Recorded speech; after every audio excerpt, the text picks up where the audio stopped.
Hiya, Angie here. How you all doing? I hope you're doing great. Now today we're going to be talking about those red flags for those in their 40s, 50s, 60s who are dating. In other words, grown folk. Now some of these red flags taken on their own might not be much, but if you put them together, 2, 3, 4 of them together, could be a big deal. Now I'm sure that some of you are also going to say, but Angie, that's not a red flag. That's not a red flag. That's just life. You're just picking on people. No, anything like that. We'll get into it. Now, I'm not going to leave you hanging. I'll also tell you what I think you should do if you do notice some of these red flags and if you want to do something about it. So if you're interested in this topic and you want to hear more, you know what to do. And that is, don't go anywhere.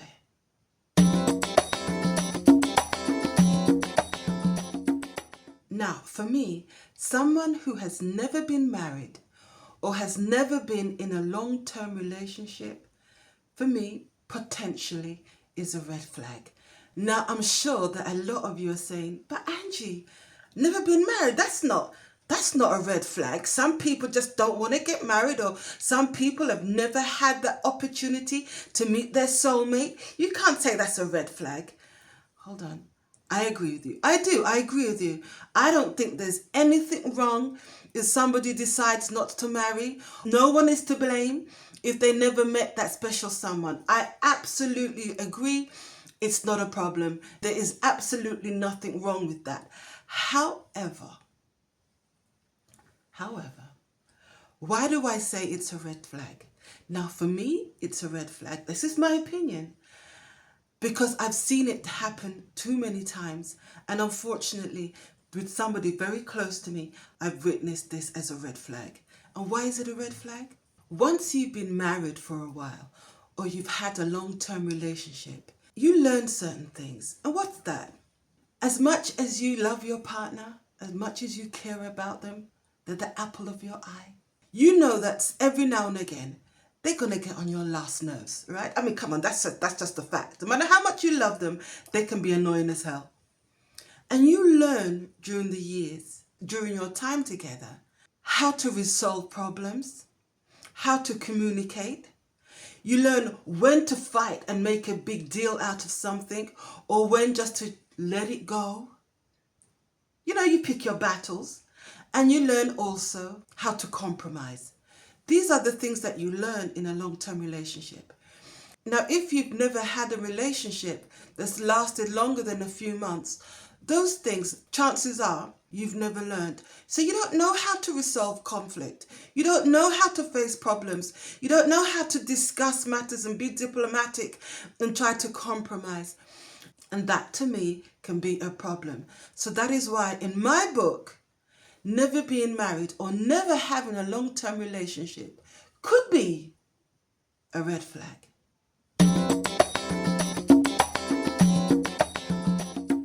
Now, someone who doesn't have anything, for me, is a red flag, because it could mean that they are financially unstable, or that they're irresponsible, or they lack long-term planning.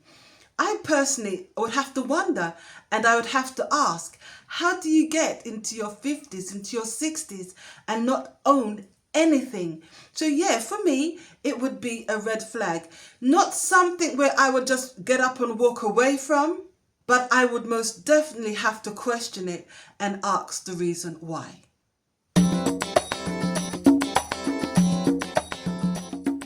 Now again, this is something that on its own, maybe not so serious, right? He doesn't have any friends. That's a little bit strange. But if I meet somebody that's 40, they're 50, they're 60-year-olds, and they have no friends, no one to call them, no one to hang out with, no one to go around, that for me would be a red flag. I'm pretty sociable. I like to, have my group of friends. I don't see them often or as often as I like, but I know that they're there. And it's nice to have every now and again to receive a phone call because you have your friends. For me, someone in their 40s, in their 50s, in their 60s who doesn't have a friend, again, I would have to wonder, why is that? Is it because you're hard to get along with? Is it because you don't know how to make friends, or you don't know how to form lasting connections, or because you don't know how to maintain a friendship? Why is it that no one calls you and you have no one to call? So again, it seems a bit unfair to single out someone just because they don't have any friends. But I'd have to question why. And for me, this would be a red flag.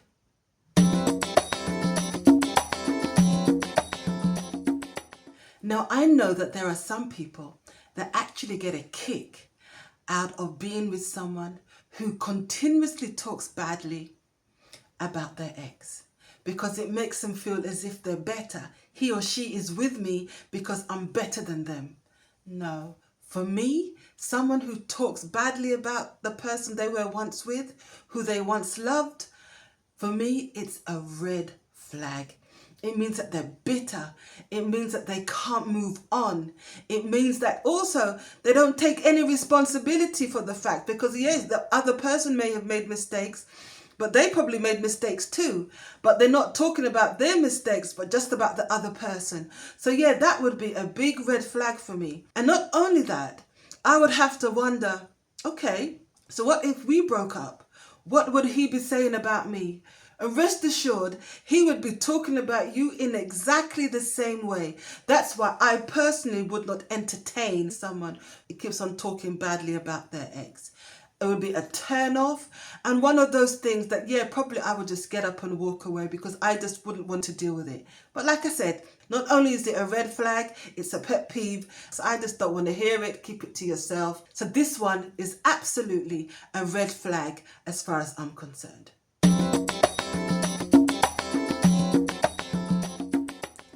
Now, as wonderful and amazing and fabulous and fantastic I may think I am, if I've been out with someone for just a couple of coffees and he's already head over heels in love with me, that's a red flag. Because I'd have to wonder why. Why is he so needy? And that would just tell me that it can't be me, because he doesn't know me enough to be in love with me. He's probably just in love with love. He's in love with the idea of being in love. He's in love with the idea of having somebody around. It could be me. It could be someone else the next day, as long as that person's around him. So yeah, for me, someone who instantly falls in love, a red flag.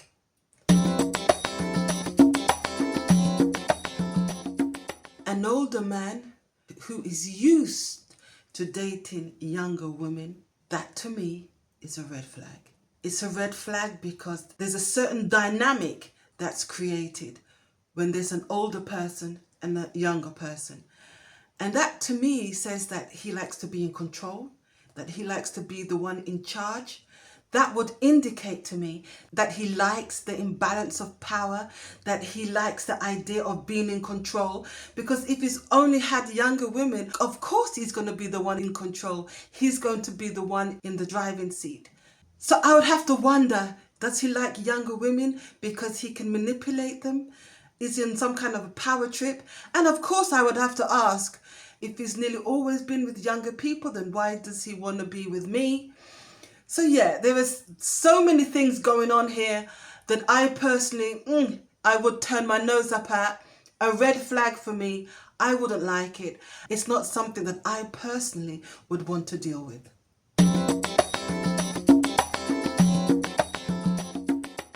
Now, someone who's always dripping from head to toe in designer gear, yeah, on the surface, it might not seem such a big deal. For me personally, though, it would be a red flag, because I would have to wonder, who's he trying to impress? Why does he feel the need to always be showing off that he has all this stuff? I would find it ugly. It wouldn't be attractive to me. So yeah, it's a red flag. And also there could be some underlying factors, such as he puts too much on appearance and has his priorities all wrong. And the appearance thing is more important to him than the actual connection. So yeah, it seems frivolous on the surface, but if you dig a little bit deeper, it could mean something more. So yes, for me, definitely a red flag, and something that I would definitely keep an eye on. Now, someone disappears on you for days, that for me is a red flag. I personally would have no time for it. I mean, a day, 2, 3 days, you don't hear from them, not a text, not a phone call. If you send them a message, they don't reply. Not for me. That is most definitely for me something where I would walk away from, don't have no time for it. I wouldn't be interested. You do it once, you disappear, stay disappeared. Not interested. I don't see why I need to investigate. Where were you? Were you with someone? What were you doing? Why couldn't you call me? No time for that. At this age, shouldn't even have to ask something like that. Shouldn't even have to worry about something like that. So no, me personally, it's a no-brainer. Not be interested. I'll be walking away. A big red flag. No, thank you. Now, we all like a drink, right? A couple of glasses, a cocktail every now and again. Who doesn't? I love to have a little drink. But if you're with someone who tends to drink a lot on their own, drinking too much to me is a red flag. It says a lot. It says to me that there's an issue there, that there's something that he's not facing, that maybe there's something that he wants to dull the pain about, that there's something that he's not facing and there's something that he wants to avoid. There's something a little bit fishy for me when somebody drinks alone. There's something not quite right there. And sometimes when somebody drinks a lot, they can explode and they can react in a certain way that you're not quite prepared for. So yes, red flag, definitely something that I would pay attention to and eventually walk away from, because it's not something that I personally would want to get involved in.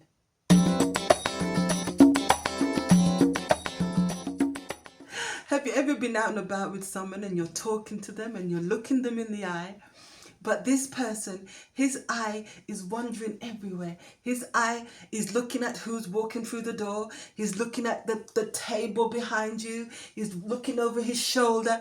Has that ever happened? That to me is a red flag. It says either he's not really interested in me or that he's waiting for the next best thing to come along. And it also means that there's something about him that's a bit shifty, that's kind of a little bit dishonest. So yeah, for me, maybe more than a red flag, it's something that I would find really annoying. But yeah, a red flag that I would keep an eye on, that I wouldn't particularly like. And I don't think I could get really involved with someone whose eyes are just looking everywhere and he's just looking for the next best thing. No, red flag. Bye, see ya. Not for me.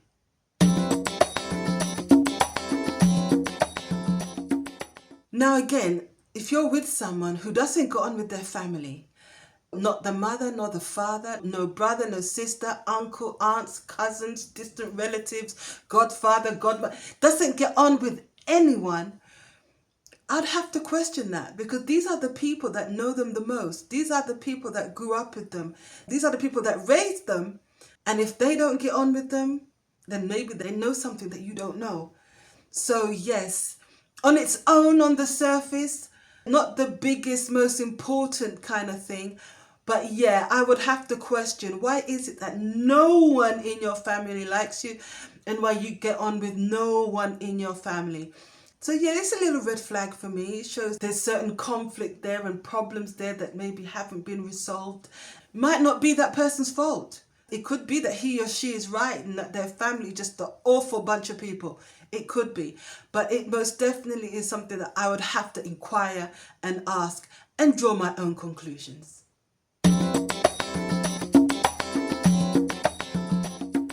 Now, someone who is prone to outbursts of anger and for no reason just flies off the handle, and for the smallest of things he or she is enraged, that for me is a red flag.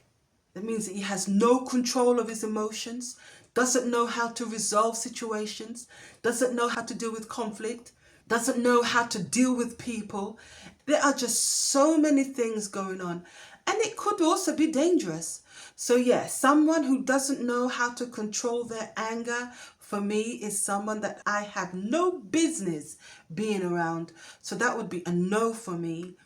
Big red flag, a dangerous one, and I personally would just get the hell out of there. I'm just saying.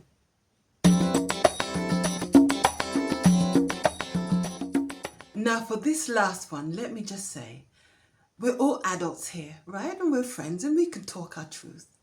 I personally have no problem with porn. Doesn't bother me in the slightest. But someone who watches it excessively, it can be a problem.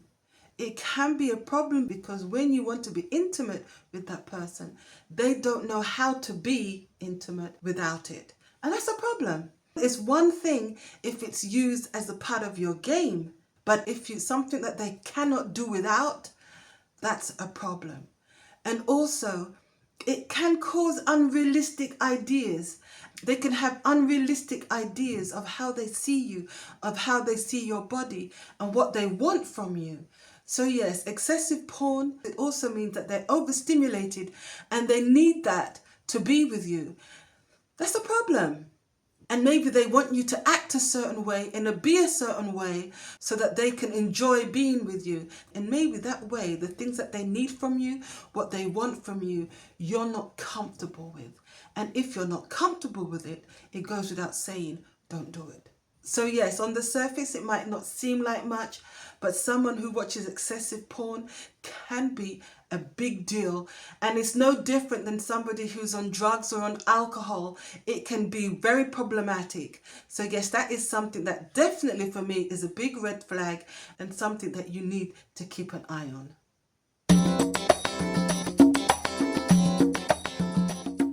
Now, as I said to you in the beginning, I'll give you a few things, what I think you need to do if you do notice a few of these red flags. And number one is to follow your instinct. You know that gut feeling that you get when something's not quite right? Go with it. Believe it. Because I know that sometimes we tend to squash that voice, we ignore it, because maybe you've been on your own for a long time. It's nice having someone around. It's nice to have someone to come home to. But if you feel that something isn't quite right, then you need to deal with it. You need to face it. But most importantly, you need to trust your instinct. You know when something's not quite right. You can feel it in your gut when something is off, when the vibe is all wrong. There's something iffy, when your spidey senses go doot, doot, doot, doot, doot, and the hair on your neck stands up because there's something not quite right. You know it, and you know it. And if ever you should feel like that, then trust your instinct and do what you know you have to do. The first and foremost thing is that you are safe. So if you feel that there's something not quite right, if you see those red flags, make sure that you're safe. Talk to someone who you trust, a friend, a family member. Ask their opinion because they're going to have your best interest at heart. So yes, if you think there's something not quite right, seek support, seek advice, and talk to someone. And thirdly, if you've done all of that and you feel that there's something not quite right and you don't feel safe, walk away. Make sure that you're protected first. If you're in a situation that you don't want to be in, then don't be afraid to just walk away. And even if you're walking away, make sure that you are safe first and that you can walk away safely without any kind of repercussions. Because remember, your safety is the main priority.